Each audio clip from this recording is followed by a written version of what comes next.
the small current flow through this forward biased diode here in that direction, again, causes a cascade of current to flow this way.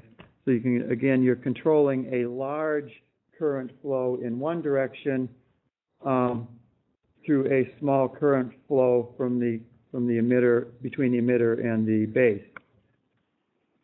And the difference between using these two types is here you'll set essentially the voltage or current at the base high to turn it on, okay, by causing current to flow. And here what you'll do is you'll pull this to ground and to turn it on, to let the current flow from a positive source here to ground, and that lets that flow. And then if you just leave the base open, it's off. And there are advantages, and we'll talk about high side and low side drivers and why you'd want to use one versus the other in a few slides. But they both basically do the same concept. You have, the current is proportional to the current to the base. Field effect transistors are a different conceptual idea. Here, instead of a current flowing into what we call the gate, we apply a voltage to that gate, and it sets up an electrostatic field here. And in that electrostatic field, it enables conduction so that the current can flow through here, large amounts of current, in response to a voltage here. And there is a very, very small current going into that, but not much at all, because it's basically that gate semiconductor is insulated here from the rest of the transistor. And you can kind of see that in the symbol, where the gate is actually not touching anything else. So it's, nothing's connected. It just happens by magic. This is an N channel. There's also a P channel. Come on. There we go. They can operate enhancement or depletion. If you need to get into those details, look them up. One thing I will point out is they do have, by the way they're connected, there's three external terminals, but internally there's a connection between the source and the base or substrate, and that connection there, as you can see, we've got a P and we've got an N, so you're essentially creating an internal diode, and it's shown in the symbols for the thing as an internal diode. And depending on how you hook it up, that you can get current flow through that actual diode, and there are times when that's useful, and there are times when that could be a problem, but be aware of that. So let's look a little bit more at the bipolar junction transistor. We can operate it really in about three different modes. We can operate it in cutoff. Basically, there's no current here into the base. With no current flowing here, you don't get current flowing there. So it's just open circuit. There's nothing going on. I will point out here, the voltage at the base to emitter, voltage between base and emitter is less than Vy, where Vy is 0.6 to 0.7. You may recall that kind of number from our diode discussion, and that's essentially the forward bias voltage to get conduction across this PN junction, or NP junction, excuse me, in the transistor. So if we get the voltage at that base above 0.6 to 0.7 and start to cause some current to flow here, then we get more current there. And here it's in the active linear mode, where the current through the collector to emitter will be proportional to the emitter, the current coming in the base. And let me get the pictures up here. So as at very low, at zero current at the base, as I increase that current, at a constant voltage from collector to emitter across the transistor, I increase the current. This is ICE, okay? So as I increase the base current, I increase the level of ICE. And this scales on milliamps, and these numbers are, 20 to 200 times bigger for each one of these. So if I have 10 milliamps here, this could easily be a 2 amp output, okay? And in saturation, let me erase that. In saturation mode, which is our third mode, in that amplification factor beta 2 to 200 is on the data sheets, and they have some other terms for that depending on the data sheet. But basically, we're working in this linear range, and because we have a voltage drop across this transistor and we have a lot of current flow, you have a fairly high heat dissipation in that mode. Saturation, basically, we just give enough current across the base to just turn this thing on as much as it can, and you end up somewhere over here where there's no particular voltage drop across the collector to emitter. It's just a couple tenths of a volt because you're going, and the current is essentially limited by whatever load is connected upstream or downstream from that device, and not the transistor itself. So in saturation, we're just treating it like a switch. The base current is greater than the collector current over beta. The power is the collector current times the voltage between the collector and the emitter in terms of power dissipated. But because there's only a couple tenths of a volt across that device, we're not dissipating a lot of power, so we're not generating a lot of heat inside the transistor. And it's almost a short circuit.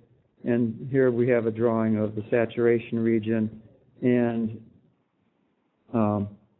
in the cutoff region, we'd be somewhere down here where this voltage is essentially the open circuit, the voltage applied across that thing, called VCC. That would be VCC there. And then we'd operate between these 2 points when we're using it as a switch. This voltage out here is the breakdown voltage.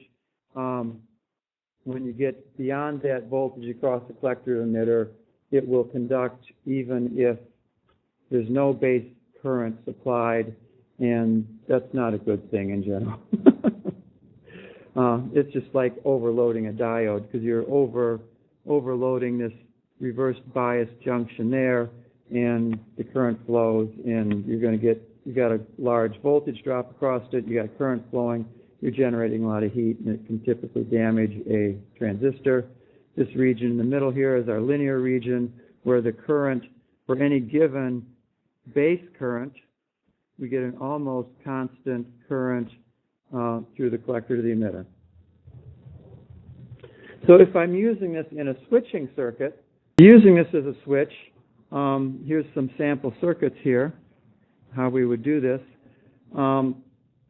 And this is pretty common, like for driving motors or lights, LEDs, things like that, is to use a transistor as a switch. So by controlling the base emitter voltage and current, you can operate in either in cutoff or the saturation region. At point A, where we're in cutoff here in this diagram, the base current is small, so the voltage we apply here is less than 0.6 volts, so we don't overcome that forward bias voltage on that diode inside the transistor. Switch is open, no current flowing. Our voltage here, V out, at this point will be VCC, because this resistor will pull it up to VCC. This current will be 0, that current 0. And when I apply lots of current to this base through here, I can force it into our saturation point, and now My voltage drop across here is, a couple tenths. I've got lots of current flowing. I've got, the difference, the voltage drop across this resistor would be VCC minus 0.2. So most of the power is being dissipated in my load, and life is good. And we can treat this thing as a switch by just controlling the current through the base, or actually we can even control the voltage, which results in a current through Ohm's law. And by setting this up to, 5 volts here, I got a voltage drop across that resistor. We'll go through those in the next slide, the details of picking it up. But again, I guess we'll kind of do it on this side. But the current through the base is, of course, the input voltage right here minus that 0.6 or so across the base to emitter at saturation divided by that resistance. So that calculates our base current that we need, and the collector current is essentially going to be limited by the voltage drop across this resistor, VCC minus VCE, which is VCE saturated when it's turned on, divided by that load resistance or impedance. So again, I already said that, so we'll move on. Some things to know about these transistors and be careful about is, in addition to being able to destroy the thing if you put too much current through it or things like that, is they're not instantaneous devices. When you start the current flowing here from the base to the emitter, it takes time for that cascade to get rolling and get for that larger current this way to start. And conversely, when you shut this off, this isn't an instantaneous off. So these times that it takes for it to happen, depending on what you're doing, it may or may not be significant, but you need to be aware of it. So if this is my voltage in, and I just apply a square wave, on off, there is a delay here before anything happens, and there's a time response here that before it gets fully turned on as that cascade builds up, and same thing when you turn it off. So we have, in the spec data sheet, you'll typically find a delay time, the amount of time the transistor is off after you turn the current on. So that's before it starts to flow at all. The rise time is the time it takes for the current to get close to 90% of the final value. That's TR.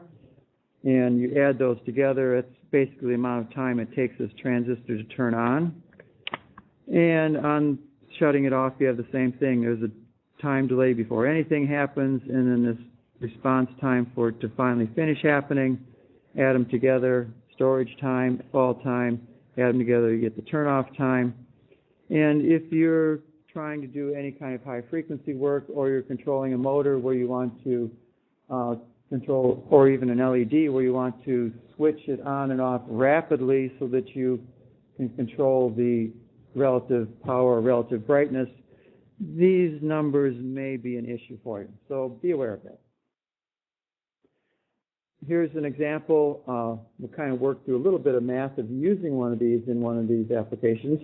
If we assume that we have a TTL signal at VN, TTL stands for transistor to transistor logic. I think I mentioned that. That's kind of an old standard from when things were made with discrete transistors, as you can guess, and it's basically a 0 volt, 5 volt kind of operation. So if I have 5 volts here, right, and I know I need 0.6 volts, I have a 0.6 volt drop there, and I need some current here, IB, I got some things going on here, right? I got 5 there, I need 0.6 there, I got a mismatch, and so I'm going to need to do something. I'm going to put this resistor here and pick a value of that resistor, give me my 0.6 here at the appropriate current.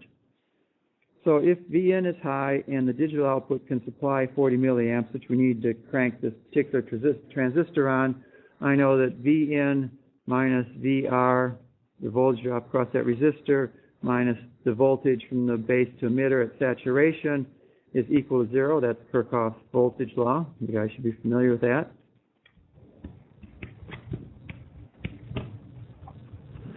And that tells me by rearranging that, I can solve for the voltage across the resistor, apply Ohm's law, and I say that the base current times this resistance value is equal to the input voltage minus the base to emitter voltage. Throwing some numbers in here and rearranging just a little bit more, I can say that if I want 40 milliamps, I got 5 volt supply, 6 volt, 6/10 dropped across that base to emitter, and that I can solve for my RB, and I can say that RB needs to be about 110 ohms to get from 5 volts here to 0.6 volts there at a current of 40 milliamps. Okay? And you won't find a resistor that's exactly 110 ohms. And you got to decide, well, do I want to go a little bit bigger or a little bit smaller? If you go a little bit smaller, you get, a little bit more current, which is okay, as long as you don't go too small, and you can still protect the transistor from too much current. We do the same kind of calculation on the load side a lot of times. Here we have an LED. We're again assuming it's 5 volts there. This particular LED, and this is kind of typical, but it depends on specific LED. Look at the specs for your device. It has a forward bias voltage of 2 volts and a maximum power dissipation of 800 milliwatts, which is going to result in some current that we want to limit to get 800 milliwatts at 2 volts. We also know that we have that about 0.2 volts between the emitter and collector across that transistor when it's in saturation. So I can do the same Kirchhoff's voltage law. These things, all these voltages as we go around this whole loop have to add to 0. Our applied voltage minus the voltage drop across the resistor minus the voltage drop across the LED. This voltage saturation here.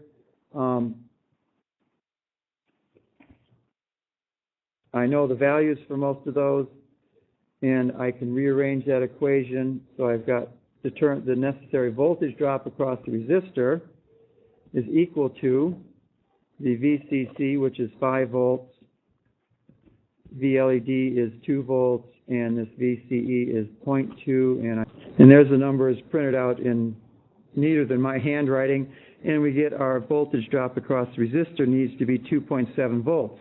I know the voltage drop.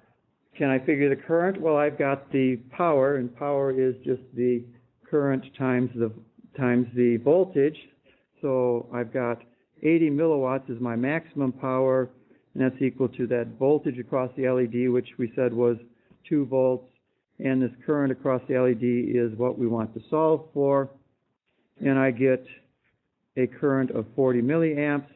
So I know I have 2.7 volts at 40 milliamps dropped across this resistor. I can apply Ohm's law to find out what the resistance is, and I come up again with 67.5. You're not going to find a 67.5 volt or ohm resistor. Did I say volt? I said volt. So go for something a little bit bigger to limit the current to less than 40 milliamps and keep that LED safe and happy. Some other examples. This is a device that you'll buy, a Darlington transistor pair. It's just basically 2 cascaded transistors. Transfer resistors. That's what confused me, right? No. I just get my words mixed up here. So a small current here controls a large current there, which becomes a small current coming into that base, which controls an even larger current there. And our amplification, the ratio between the current coming in here and the current coming through there can exceed 10,000 in some cases. But these are useful when you're trying to control a motor that takes a fair amount of current, and you've just got a little wimpy microcontroller sitting here that can only give you milliamps.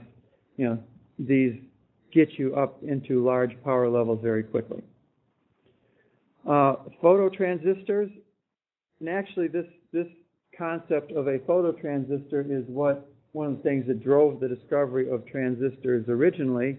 It was known that it was discovered that applying light to a silicone wafer that had a defect in it would cause it to conduct differently.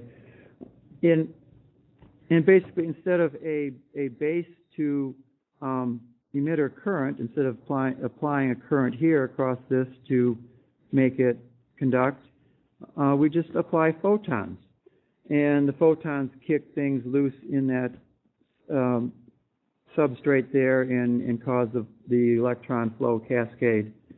So we can use it as an optical switch where I have an LED here, I have the phototransistor there, and I can put something mechanically in between to block the flow of light, or I can take it away to let the light flow, and I get a current here that's proportional to the amount of light flowing. It's a little bit different than the photodiode that we looked at in the previous lecture, because the photodiode tends to be more on-off. This device would be more proportional to the magnitude of that light source. Optical isolator, we can use them again, just like we did the photodiode, to make an optical isolator. The advantage here is we get a more proportional response. We can put them in close proximity just to make an isolator where we've isolated these two halves of this electrical circuit with no electrical contact, and we probably might even have separate grounds instead of a common ground like it's shown here. Or we can put fiber optic cables in between. Field effect transistor, we said that a field effect transistor is voltage controlled, and that's a key thing to remember. A BJT, binary junction transistor, or bipolar, junction transistor, is a current controlled device. A field effect transistor is a voltage controlled device, and it provides a current which is proportional to the square of the gate voltage typically. So it has a PN junction at the gate connection, and as we apply a reverse bias here, reverse bias voltage on this PN junction between the gate and the source or drain, we build up an electrostatic field which allows it to conduct. Okay? What we can't do is forward bias this junction, because if we forward bias this junction, we get current flow from the gate to the drain source, and it just doesn't work. That's for junction FET. Okay, there's variations on this field effect transistor theme. This is for junction, and there's a symbol, and the key is that this current from the drain to the source is controlled by a voltage at the gate. Metal oxide semiconductor, or MOSFET, uses a metal gate, and it's actually insulated from the silicon substrate. It's the same kind of thing, and we talked about it a little bit. The gate current is almost negligible, very high input impedance. That makes it good for digital computation devices like computers, because it doesn't absorb much power in, as an input here for the operation, and you can use it as a switch, and it's very efficient. Again, the current here is controlled by a voltage here, and I will point out that this internal connection here, just from the way this thing is made, you have this built-in diode here, which if you bias it plus minus that way, you will get some current flow even if you don't apply any voltage on the gate. Using it in a circuit, you use it much the same way we use the binary junction transistor. Cutoff state is our voltage at the gate source is less than VT, where VT is the voltage to turn me on. And so our current is 0, and basically the voltage drop across the transistor is the applied voltage because you just pulled up. There's no voltage drop across our load. In the ohmic state or saturation region, we've got the gate source voltage is greater than the turn on. The current through the drain is basically limited by our load resistance here, VDD over RD.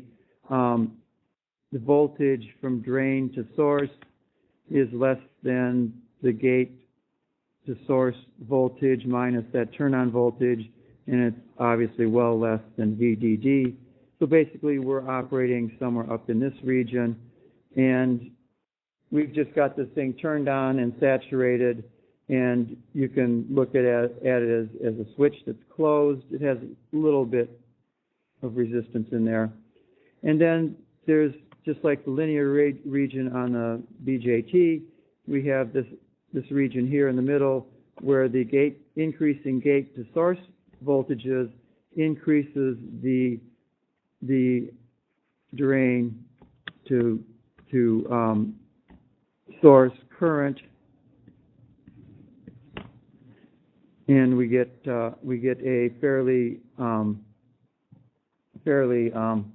linear operation there, just like we had before, except it's well, I shouldn't say linear. It's a function of the voltage squared typically, and again, because we have a significant voltage drop across the device in this mode, because we're not down here, we're over here somewhere, and there's a lot of current flowing through. We're generating heat in this mode. This bad boy's going to get hot. Don't touch it. You can burn your fingers on these things. And if you get, again, in that high enough voltage, it breaks down, and then it really gets hot, and often you let the smoke out. The power dissipated is, of course, the current of the device times the voltage drop across it. And here's the notes for the constant current active region. The voltage from gate to source is greater than the turn-on voltage. The current through the drain is proportional square of the gate source voltage minus that turn-on voltage, and the voltage up across the device is larger than that turn-on. The applied voltage minus the turn-on voltage for the base, at the base, or gate, excuse me. I keep saying base, it's gate. We can use it in a switch circuit just like we did the binary junction transistor. At Vn is below the cutoff. We have an open circuit. This V out is equal to VDD. Switch point B, we apply a voltage V in VT. This V out goes down to just a couple tenths. And now our current is limited by the resistance there. And on our point here, we're operating at this point or that point on our chart. So again, it's a voltage-controlled switch.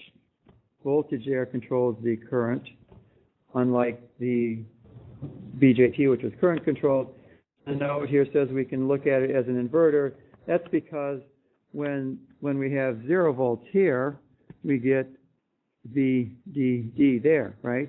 But if I turn this voltage high to whatever it needs to be and turn this transistor on, now this voltage here is very close to 0 volts. And so the output, if I take the output at the top of my transistor with some resistance between the source and the top of the transistor, when this is low, this is high. When this is high, this is low. So it kind of works as an inverter. Both of them, bipolar junction transistors and MOSFETs, can be used as current amplifiers. Difference again is, I've said this at least 100 times, right? It's collector current proportional linear to the base current. In MOSFETs, the drain current is proportional to the square of the gate voltage. They both can be used as 3-terminal switches or voltage inverters where you play those games like I just showed you in the last slide. For the same size, you can get more current out of a bipolar junction transistor, but you can get some pretty big power MOSFETs to do the job for you. The MOSFET has a higher input impedance, so it translates to less power loss when it's sitting there idling. They're easily fabricated into integrated circuits, so most computer chips are based around MOSFET type transistors and not BJTs. Little less prone to thermal runaway, but you can overdo anything. And one downside to the MOSFETs is they are susceptible to static electricity because they have such a high input impedance.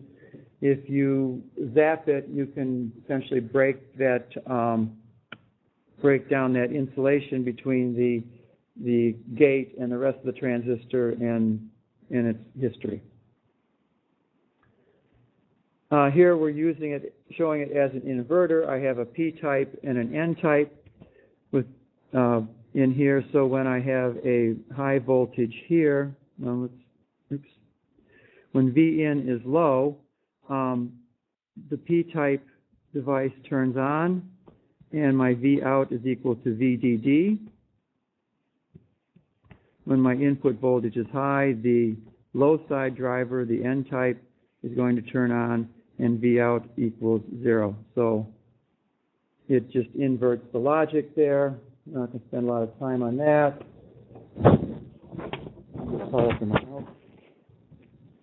Okay.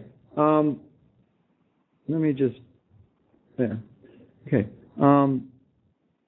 A lot of times we don't need to do linear amplification. We just want to turn things on and off. We care about the DC power. If I'm controlling a DC motor or if I'm controlling an LED, I just want that DC response. A lot of mechanical systems that we control have a fairly low bandwidth.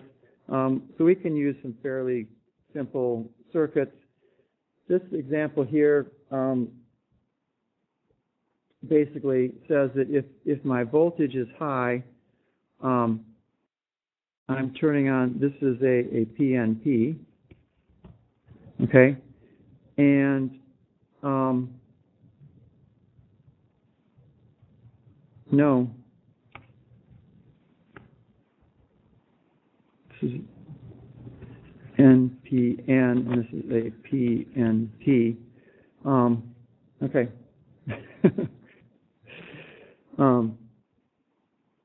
When the voltage is high, I'm turning on this transistor through there, and I get a lot of current flow there.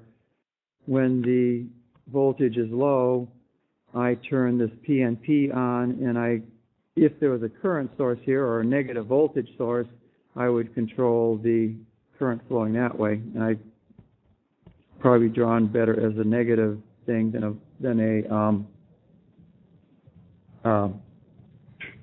ground. But there's a lot of common applications like this. Let's just slide on. But yeah, you get the idea that I can control current in both directions using different types of transistors. Here I have an illustration of different ways to connect the load. On the left here, I have what is called a low side driver because the driver, the transistor that's controlling the current in my load is on the low side of my load. Here I have a high side driver where the transistor is on the high side or high voltage side of the load as opposed to the ground side. We can do this either way. Typically, though, if I was doing a high side driver like this, what I would do is rather than an NPN, which as this is drawn, I would probably be more inclined to use a PNP for reasons that I will explain in just a moment.